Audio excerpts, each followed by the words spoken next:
আমাদের দিনের শুরুটাই ঠিক করে দেয় বাকি দিন কেমন যাবে।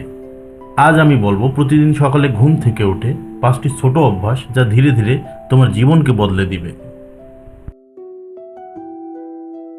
প্রথমত, ঘুম থেকে উঠে 1 গ্লাস গরম পানি পান করো। এটি শরীরের টক্সিন দূর করে শরীরকে সতেজ রাখে। দ্বিতীয়ত, মোবাইল হাতে না নিয়ে কয়েক মিনিট শ্বাস প্রশ্বাস বা মেডিটেশন করো। এতে মন শান্ত থাকবে। তৃতীয়ত, 5 মিনিট ব্যায়াম করো। ছোট হলেও শরীর সক্রিয় হয়ে যাবে। চতুর্থ, আজকের দিনের জন্য ছোট একটি টু ডু লিস্ট লিখে নাও। এতে সময় অপচয় কম হবে। আর শেষ, পঞ্চমত, একটি অনুপ্রেরণামূলক লাইন পড়ে নাও। এতে তোমার মন ইতিবাচকভাবে দিন শুরু করবে।